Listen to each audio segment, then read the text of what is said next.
기도하겠습니다. 하나님 너무나 감사합니다. 오늘도 저희의 찬양을 받아주시고 영광 받아주시오니 감사합니다. 성령님 저희 안에 역사해 주셔서 이제는 그 찬양에 합당한 삶을 살아갈 수 있도록 저희들 안에서 역사하여 주시옵소서. 이 시간 말씀 주십니다. 살아계신 주님의 음성을 듣는 가장 귀중하고 복된 시간 되게 하여 주시옵소서. 말씀 들을 때에 저희들 안에 있는 모든 질병이 다 치유함받게 하여 주시옵시고, 말씀 들을 때에 그동안 주님 앞에 간구하며 부르짖었던 기도의 응답으로 이 말씀 듣게 하여 주시옵소서. 성령님 역사하여 주시옵소서. 주 예수 그리스도의 이름으로 기도드리옵나이다. 아멘. 하나님은 없다고 말하는 사람이 있습니다. 하나님. 시편은 하나님이 없다고 말하는 사람들에는 두 종류가 있다고 하는 것을 말해주고 있습니다. 하나는 하나님의 존재 자체를 인정하지 않는 사람들이 있습니다. 그들은 생각과 말로 하나님은 없다고 주장합니다. 이런 분들은 이론적 무신론자라고 합니다. 또 다른 하나는, 하나님이 없다고 말하는 또 다른 하나는 하나님이 존재하는 것을 인정을 해요. 인정을 하는데 그 하나님이 자신의 삶에 아무런 영향을 미치지 못한다고 여기면서 사는 사람들입니다. 그러니까 그들은 말과 행동으로 지금 여기에는 하나님이 없다라고 증거를 합니다. 실천, 이런 사람들을 실천적 무신론자라고 합니다. 시편 14편이나 시편 53편을 보면 이런 사람들이, 요즘 우리 전사님 시편 읽는 거 우리 카톡창에 올리고 있는데요, 시편 14편이나 시편 53편을 보면 이런 사람들이 하나님의 백성을 떡 먹듯이 먹는, 우리 14편 4절이나 53편 4절에 보면 하나님의 백성을 떡 먹듯이 먹는다라고 말하고 있는데, 이 더 무서운 사람들인 것을 볼 수가 있습니다. 그래서 시편 기자들은 하나님은 있다고 말하는 사람들입니다. 그들은 하나님의 존재를 인정했습니다. 그러니까 시편 기자들은 하나님이 있다고 말하는 사람들이에요. 아멘. 그리고 하나님의 존재를 인정했고, 그 존재하시는 하나님이 실제로 자신의 삶에 절대적인 영향을 미치고 계신다라고 여기면서 살아갑니다. 아멘. 그렇죠? 우리들을 말하는 건가요? 아멘이 큰 걸 보면. 자, 한번 예를 들어 보겠습니다. 우리가 성인이 되면 부모를 떠나죠. 부모로부터 독립적인 존재가 되는데, 그렇다고 해서 부모가 안 계시다고 생각하거나 안 계시는 것처럼 행동하지는 않습니다. 그렇죠? 비록 당장 눈앞에 보이지 않아도, 비록 1년에 한두 번 찾아뵙는 불효자라고 해도 늘 부모를 의식하며 살아갑니다. 부모님이 보시기에 부끄러움이 없는 자식이 되고자 애를 쓰죠. 이처럼 시편 기자들은 늘 하나님을 인식했고 하나님의 말씀을 따라 살기를 원했습니다. 아멘.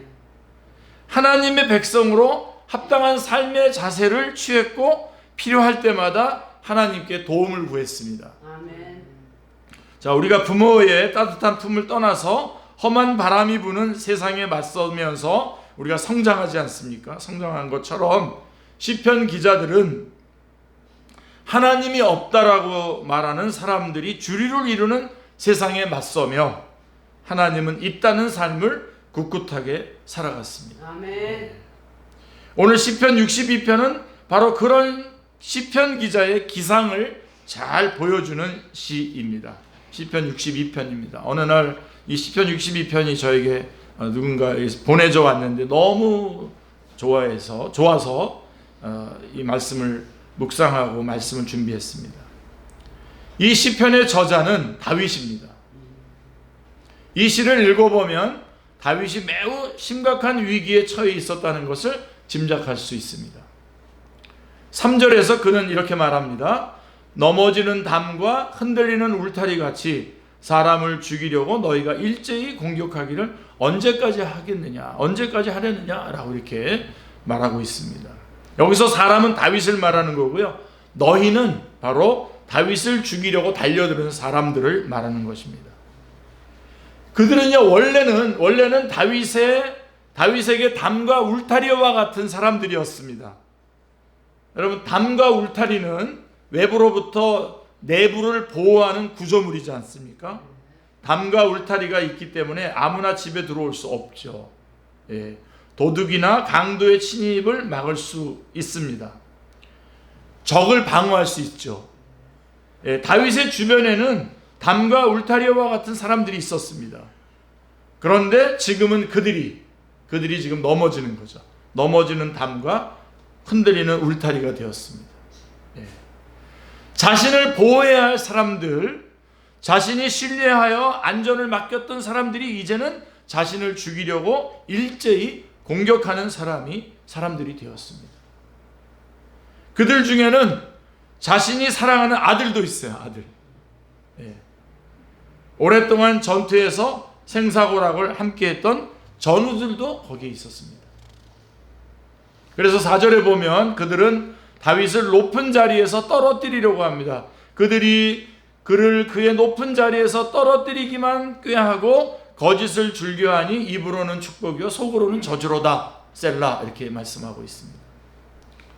그러니까 다윗 앞에서 입으로는 축복을 하지만 속으로는 저주하며 거짓을 즐겨합니다. 그들은 이제 신뢰할 수 없는 사람들, 믿을 수 없는 사람들이 되었습니다. 그들은 하나님을 믿는다고 하지만 실제로는 자신들의 권력욕과 탐욕을 따라서 하나님을 이용하는 사람들입니다.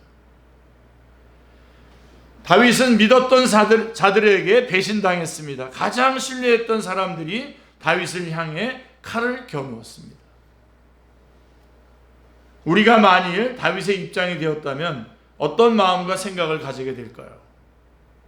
자, 믿었던 사람들에게서 배반을 당하는 마음이 어떨까요? 그들이 일제히 돌이켜서 나를 높은 자리에서 끌어내려고 죽이려고 한다면 어떤 생각이 들까요? 또 내 앞에서는 입으로는 축복을 하는데 앞에서는 축복을 해놓고서는 돌아서서는 속으로는 저주하는 사람을 본다면 마음이 어떨까요? 지금 다윗은 거기에 이런 상황에 처해 있습니다. 지금 많이 힘들 것 같습니다.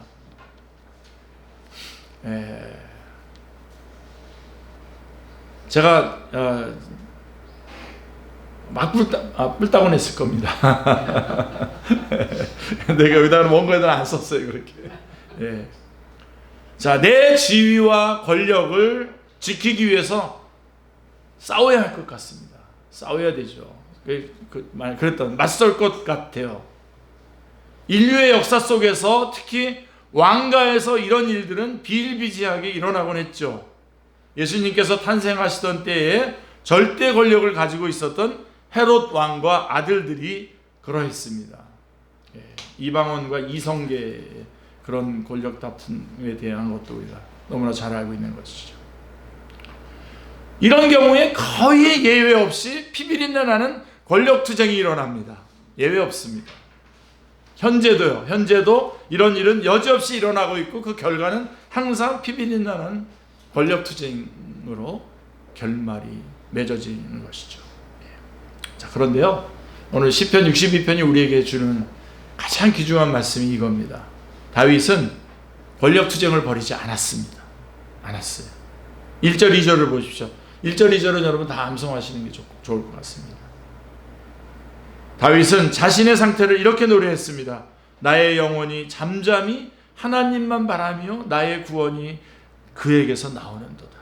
오직 그만이 나의 반석이요 나의 구원이시요 나의 요새이시니 내가 크게 흔들리지 아니하리로다. 이게 다윗이 그러한 상황에서 다윗이 취했던 행동입니다. 그의 영혼은 하나님만 바라봅니다. 하나님만 바라봅니다. 하나님만 보는 거예요.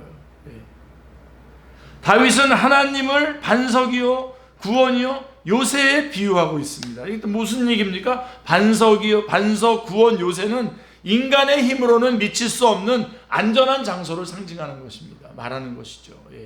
그러니까 하나님은 그 누구의 손도 미칠 수 없는 반석이요 구원이요 요새이시기에 말로 표현할 수 없는 위기 속에서도 자신을 구원해 주실 것을 확신했습니다. 아멘. 여러분 오늘날 여러분 그리스도인으로 살아갈 때 우리는 바로 이러한 다윗의 자세를 우리가 가져야 됩니다. 아멘. 그래서 거기 보면 조금은 흔들렸지만 크게 흔들리지 않았다라고 고백합니다. 예. 엄청나게 흔들릴 수 있는 일이라는 거죠. 그러나 조금은 흔들렸지만 크게 흔들리지 않았다라고 하는 것입니다. 그는 하나님이 있다고 믿는 사람입니다. 아멘. 하나님이 있다고 믿는 사람들이 되시기를 주님의 이름으로 축원합니다. 여러분. 아멘. 예. 하나님께서 살아계시고 자신의 삶에 실제적인 영향을 미치실 것을 조금도 의심하지 않았습니다. 아멘. 친위대의 배반으로 죽음이 눈앞에 있었지만 하나님께서 자신을 구원하셔서 그들의 손이 전혀 미치지 못하는 요새로 옮기실 것을 믿은 것입니다. 아멘. 믿었습니다. 그는. 그래서 그는 크게 흔들리지 않았습니다. 조금 흔들렸죠. 자기의 그 아들이 지금 그렇게 얘기하고 그 자기의 군대 장관이었던 사람들이 지금 반역을 일으키고 자기에게 공격을 하니 마음이 안 흔들렸겠습니까? 흔들렸죠. 그러나 크게 흔들리지 않았어요. 크게 흔들리지 않았다. 이 시편의 상황에 아주 걸맞는 다윗의 에피소드가 있는데요. 다윗은요 압살롬의 반역으로 왕궁에서 쫓겨나서 도망쳐야 됐습니다. 정말 두 손으로 머리를 가리고 맨발로 울면서 감람산의 길을 막 올랐거든요.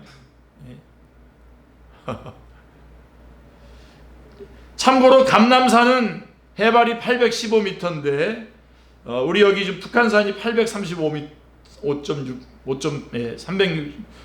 836.5 예. 6.5 예.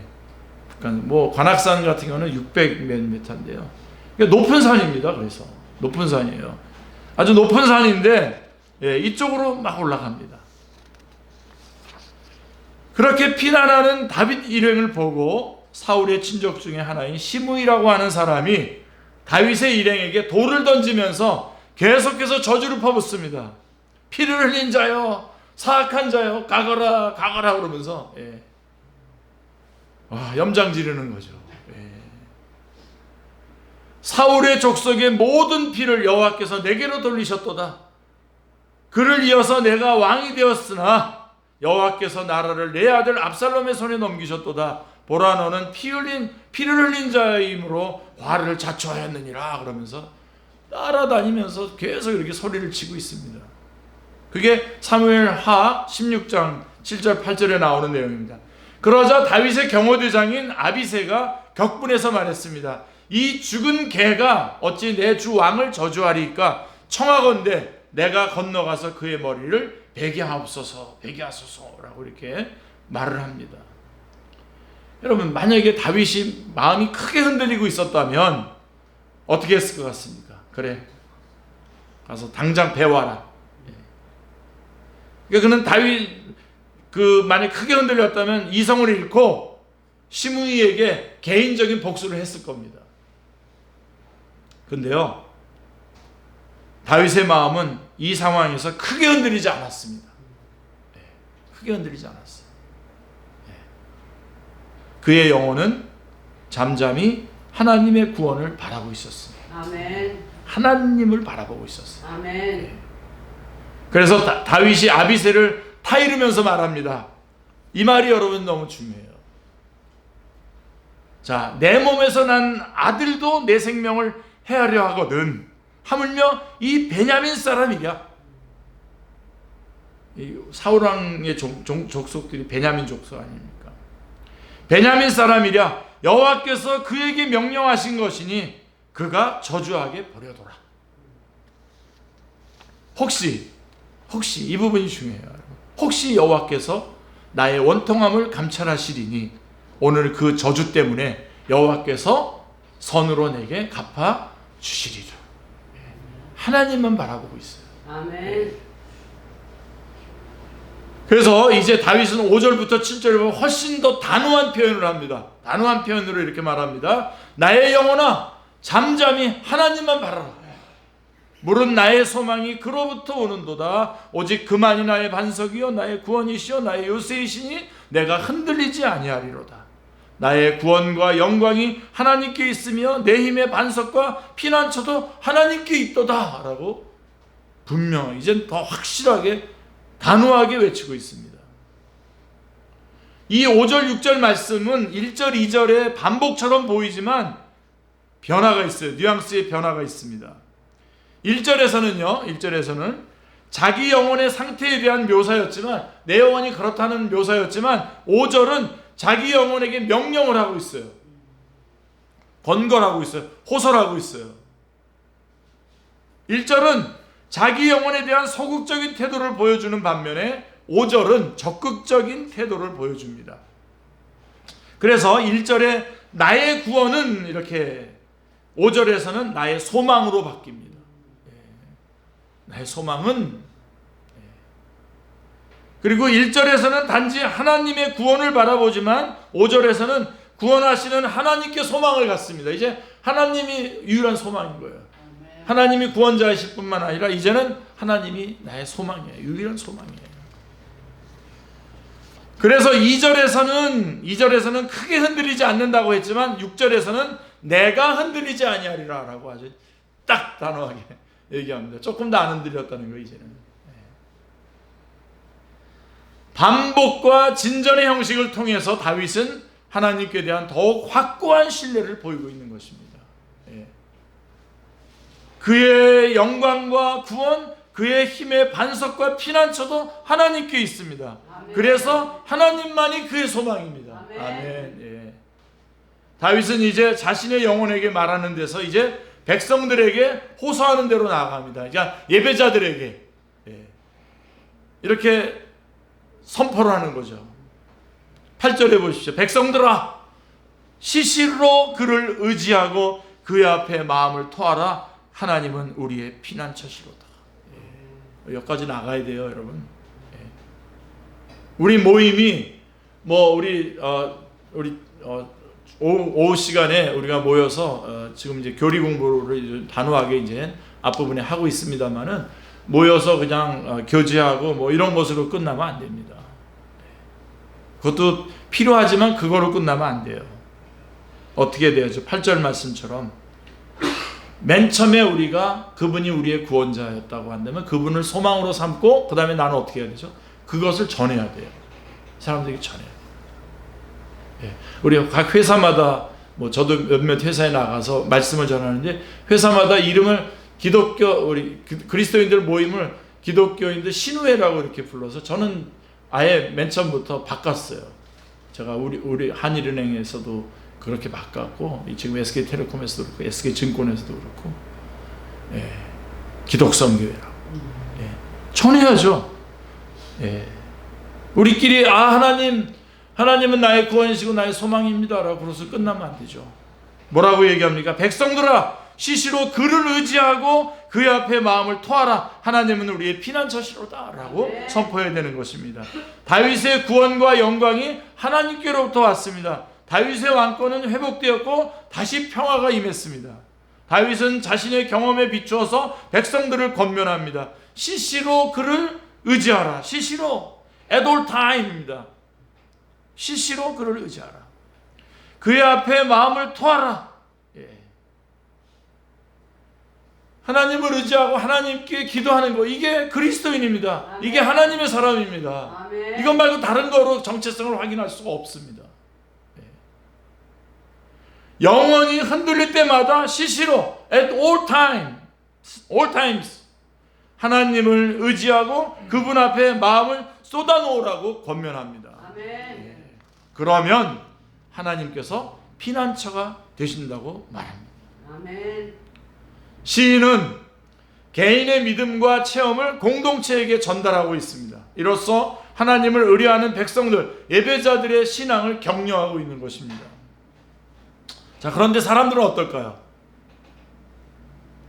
자, 이런 다윗의 권면에 귀를 기울이는 사람이 얼마나 될까요? 오늘 여러분들도 얼마나 지금 귀를 기울이고 있습니까? 9절에 보십시오. 아 슬프도다. 아 슬프도다. 사람은 입김이며 인생도 속임수이니 저울에 달면 그들은 입김보다 가벼우리로다. 그렇게 하나님을 바라보고 하나님이 구원이시고 하나님이 요새이시고 하나님이 우리의 소망이신데, 그리고 그분에게 우리의 마음을 토로하고 그분에게 나의 마음을 기도해야 되는데, 아 슬프도다. 사람은 입김이며 인생도 속임수이니 저울에 달면 그들은 입김보다 가벼우리라. 그러니까 다윗이 인생을 보니까 거기 앞에 나오는 사람들, 슬프도다 사람은 할 때 그게 천한 사람은 입김, 헤벨이거든요. 헤벨. 헤벨의 입김에 불과하며, 귀한 사람은 뒤에 있는 사람도 자기가 무게 있다고 속이고 속지만 그 역시 입김보다 더 가볍습니다. 입김. 여러분 입김 한번, 우리 겨울 되면 입김 쏙 나면 금방 없어지잖아요. 예? 그런 인생이 포악을 의지하고 탈취한 것을 의지하며 늘어나는 재물에만 마음을 두고 있으니 슬프지 않을 수 없습니다. 내 사업 잘 된다고 얘기하는 사람들이 있어요. 잘 되는 건가요? 그게 뭐 어쨌다는 겁니까? 입김밖에 안 되는 사람인데.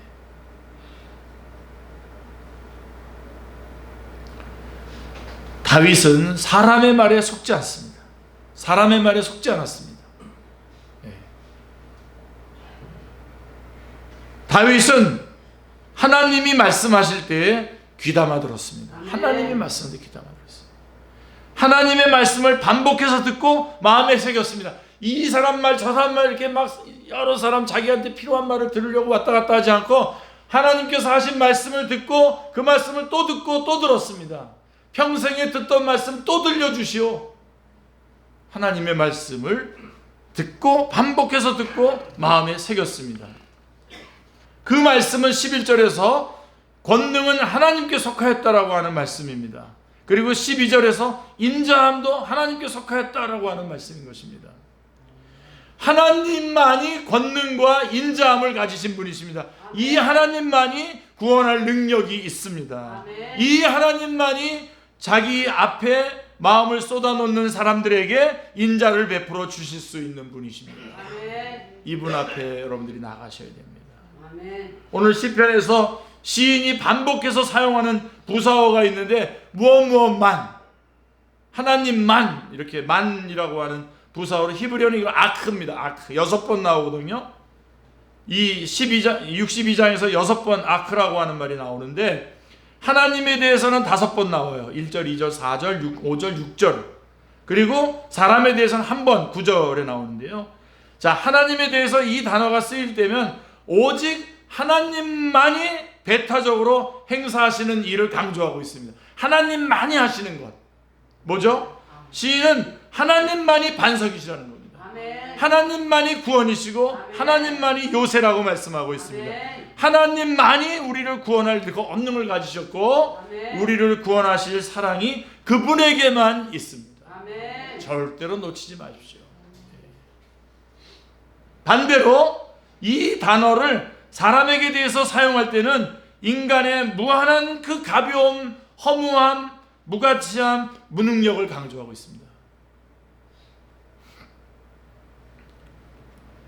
여러분, 우리 사람들을 볼 때, 우리 같은 그리스도인들 안에서 여러분 믿고 그런 따를 그런 게 아니에요. 사랑하고 기도해 줘야 될 대상이지. 이렇게 그 사람 누굽니까? 무한한 가벼움과 허망. 뭐라 그랬어요? 아까 입김이라고 그랬어요. 입김. 나이가 드실수록 더 여러분 괜히 사람 의지했다가 낭패당하지 마시고요.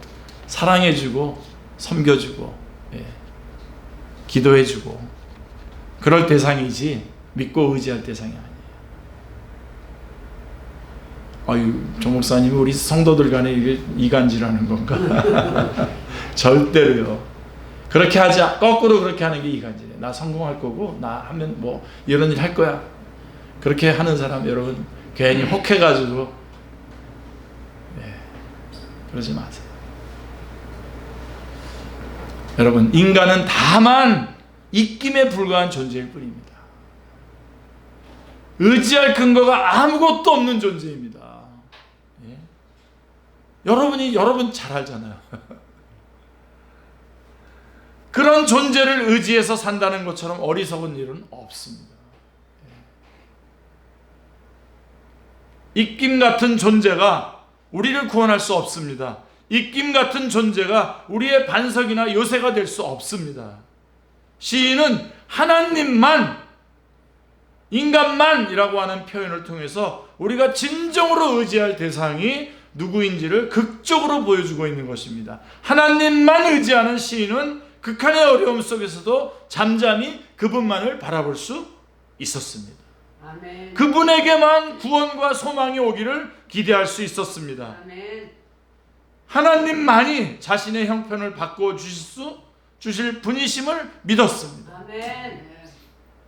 하나님만이 자신의 모든 것을 아시고 그 행한 대로 갚아주실 것을 확신했습니다. 아멘. 여러분, 착한 일을 하셨고요, 누가 안 알아줘도 걱정하지 마세요. 하나님은 알고 계세요.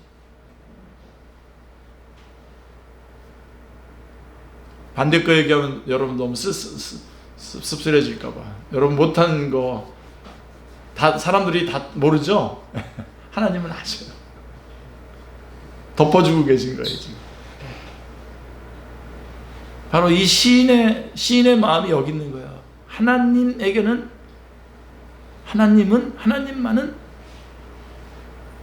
우리의 기도를 들어주시고 나를 아시고. 아멘. 다윗은 이 시편을 통해서 하나님이 없다는 사람들의 배반을 받을 때도 하나님이 있다고 말하는 사람으로 살았습니다. 아멘. 아멘. 그리고 그 경험을 자기 백성들에게 나누고 있습니다. 자, 우리는 이 예배당을 나가는 순간부터 하나님이 없다는 사람들의 소리를 듣습니다. 하나님이 없다는 사람들은 포악을 의지하고 탈취한 것을 의지하며 늘어나는 재물을 의지하며 삽니다. 입김과 같이 연약한 자신을 의지하며 삽니다. 그러나 우리는 하나님이 있다고 말하는 사람들입니다. 우리는 시편 기자의 권면의 말을 귀 기울여 듣습니다. 8절에 보세요. 시시로 그를 의지하고 그의 앞에 마음을 토하라. 하나님은 우리의 피난처시로다. 아멘. 할렐루야. 11절에 권능은 하나님께 속하였다. 아멘. 그리고 인자함은 주께 속하였나니 12절에 해서 말씀하고 있습니다. 성경에는 하나님이 있다고 말하며 하나님을 의지하고 그분 앞에 마음을 토한 사람들의 예가 많이 나오죠. 많이 나옵니다. 그걸 잘 거울 삼아서 우리 거로 만들어야 돼요. 예를 들어서 사무엘서의 한나 아시죠? 한나는 남편의 사랑을 독차지했지만 아이를 낳지 못했어요.